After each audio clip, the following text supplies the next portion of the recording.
satu selat 800 km. Dan 40% perdagangan dunia bergantung padanya. April 2026, kapal perang Amerika dengan 2.500 marinir dan jet tempur F-35B berlayar melewatinya. Terang-terangan, Amerika bilang operasi rutin, Beijing bilang provokasi. Jakarta diam tapi bergerak.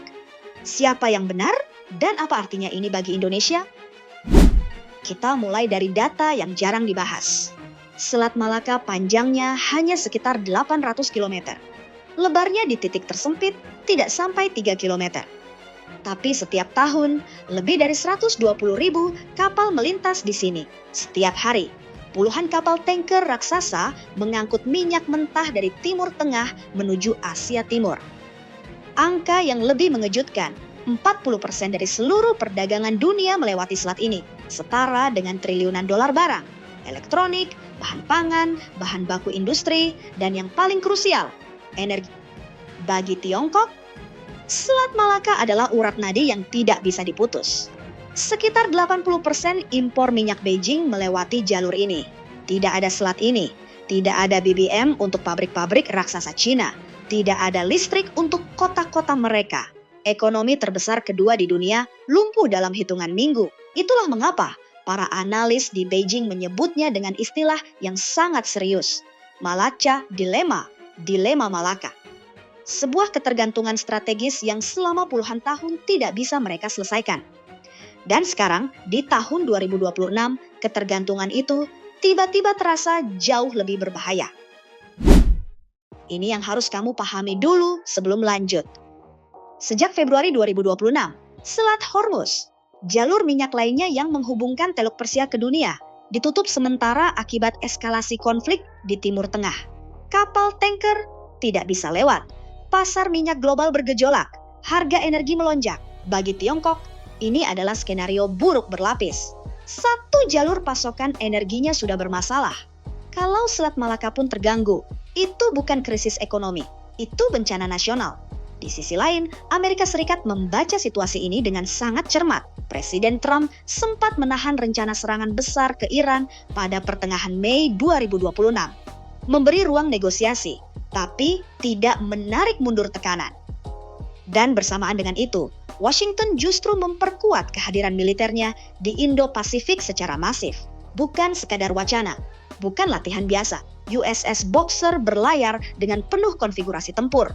F-35B yang mampu lepas landas secara vertikal, MV-22 Osprey yang bisa berfungsi sebagai helikopter sekaligus pesawat, helikopter serang, dan sekitar 2.500 marinir dari 11 TH Marine Expeditionary Unit siap tempur di atasnya. Amerika menyebutnya Freedom of Navigation Operation, operasi kebebasan navigasi.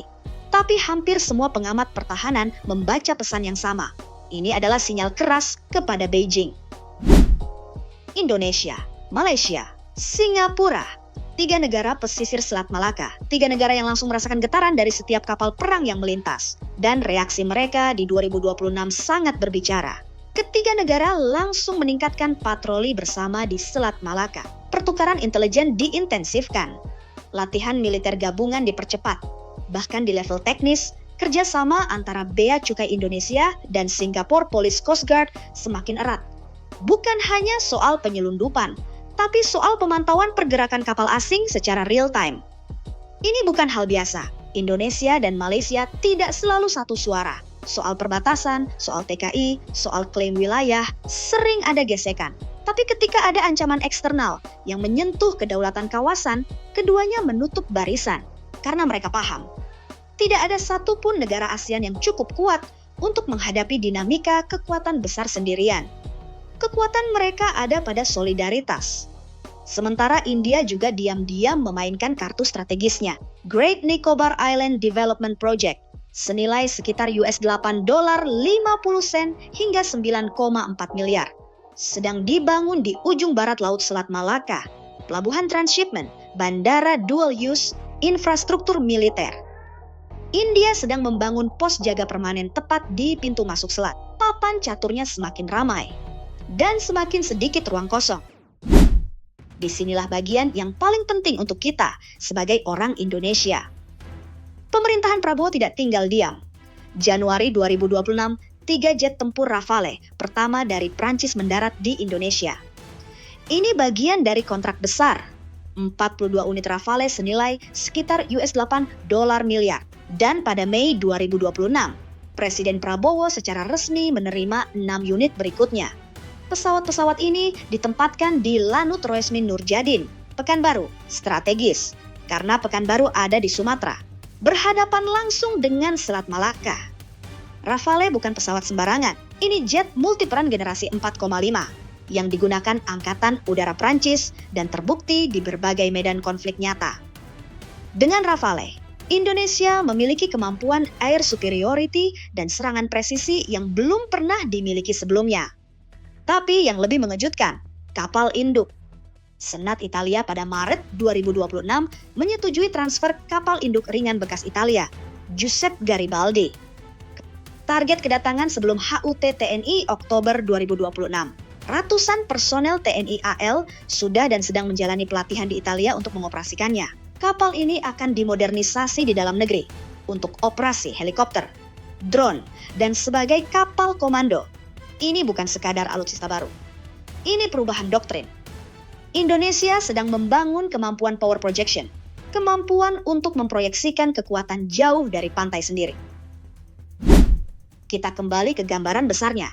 Selat Malaka bukan hanya jalur kapal. Ia adalah leverage, alat tekanan geopolitik paling kuat di Asia. Siapa yang mengendalikan atau bahkan sekadar mempengaruhi siapa yang boleh lewat di sini. Ia mengendalikan aliran darah ekonomi Tiongkok, Jepang, Korea Selatan, dan sebagian besar Asia Timur. Dalam 5-10 tahun ke depan, satu hal hampir pasti. Selat Malaka akan semakin militerisasi. Lebih banyak kapal perang dari lebih banyak negara. Lebih banyak kamera, drone, sensor bawah air, dan satelit yang memantau setiap pergerakan. Pertanyaannya bukan lagi apakah ini akan terjadi. Pertanyaannya adalah, Indonesia ada di posisi mana ketika itu terjadi? Penonton yang hanya bisa protes lewat nota diplomatik? Atau pemain aktif yang suaranya diperhitungkan di meja perundingan? Modernisasi pertahanan yang sedang berjalan, Rafale, Giuseppe Garibaldi, radar, rudal, latihan bersama. Itu bukan sekadar belanja alutsista. Itu adalah investasi pada harga diri strategis Indonesia di panggung dunia. Negeri kepulauan terbesar di dunia, ekonomi terbesar di Asia Tenggara, terletak tepat di jantung jalur perdagangan paling vital di planet ini. Kalau bukan Indonesia yang bicara lantang soal masa depan Selat Malaka, siapa lagi? Selat Malaka adalah cermin. Dan di 2026, cermin itu sedang menanyakan satu pertanyaan kepada kita. Kita mau jadi penonton sejarah atau salah satu penulisnya?